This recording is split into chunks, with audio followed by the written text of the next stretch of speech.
Los Chupacabras. "Sorry, boy," said Leo, as he fed his pet German shepherd Loco a can of dog food for dinner. "Mom is still pretty upset about you digging up those big holes in her garden. She said that we had to keep you chained up until she feels that you have learned your lesson and changed your ways." Loco gave out a loud sigh, as if he had understood what his master Leo had just said. "Yeah, I know it's hard, boy," said Leo. "I told Mom that digging holes is what dogs do, but she just doesn't understand. I think she's a cat person at heart." Loco raised his front paws and placed them over the top of his head in what appeared to be a gesture of frustration. "Leo, do you see that?" asked Lupe, Leo's younger brother. Leo turned and noticed what looked like red, blue, and yellow blinking lights soaring across the night sky. "It's flying too low to be a plane," said Leo. "Yeah," replied Lupe. "It's kind of weird. What do you think it is?" he asked. "I don't know, but it seems to be heading our way," commented Leo, noticing that the blinking lights seemed to be moving in their direction. "Hey, Leo, have you noticed how much the goats are starting to act up?" asked Lupe, noticing for the first time how restless the herd had become. "Even old Loco has begun to growl and bark at the sky." Leo did not answer Lupe. He was too busy staring at the blinking red, blue, and yellow lights that were now circling above where they both stood. That is when Leo noticed the flying metallic ship shaped like an egg. Leo came to a sudden conclusion. "It's a UFO!" he cried out. "I don't believe it," declared Lupe, frightened. "It's a real UFO!" "The goats!" cried out Leo. "It's hovering over the goats!" Suddenly, a yellow beam of light shot out from the center of the UFO and hit the ground a few feet away from where the goats had been grazing moments earlier. In the yellow beam of light, the boys could see a dozen green-skinned and red-eyed monsters the size of children descend down in the fetal position. They all sprung to life the minute their three-toed feet touched the ground. "Los Chupacabras!" screamed Leo.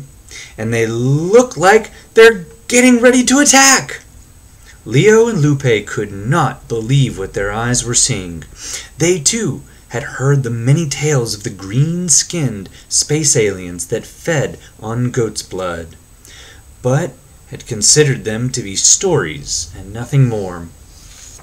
The space aliens descended on the goats like a swarm of locusts, sinking their razor-sharp teeth into the animals' neck arteries. "They're going to kill all the goats!" cried out Lupe. "If we don't stop them, there won't be any left!" But it was too late, for within seconds, Los Chupacabras had decimated the entire herd, leaving nothing more than their blood-drained carcasses lying on the ground. That's when the green-skinned and red-eyed monsters turned their attention to the two young boys. Los Chupacabras were still hungry and perfectly willing to settle for the blood of two small humans as well.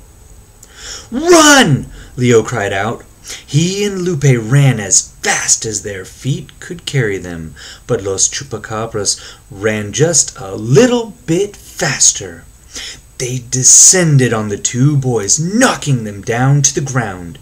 It seemed nothing in the world could save them now. The beasts seemed poised to drink their young victims' blood. "Oof! Oof!" The loud barking sounds of Loco, the dog, suddenly rang out, and the two boys turned to see the form of their pet German shepherd growling menacingly at Los Chupacabras. A metal chain was dangling from his neck. Loco had broken the chain that had restrained him and come to his young master's aid. "Oof! Oof!" barked Loco, advancing on Los Chupacabras, who seemed hesitant to tangle with the dog. "Grrr!" snarled Loco, who then leapt at Los Chupacabras, biting one in the arm and then another in the leg. Loco acted as if he was possessed. Los Chupacabras could do nothing more than beat a hasty retreat as they were beamed back to their U.F.O. In the blink of an eye, Los Chupacabras and their spacecraft were both gone. "Loco, you saved us!" declared Leo and Lupe as they hugged him. "You're a hero, Loco," said Leo. "A real live hero!" The boy's dog, Loco, was never tied up again. After that night, he was always allowed to run free, no matter how many times he dug up Mom's garden.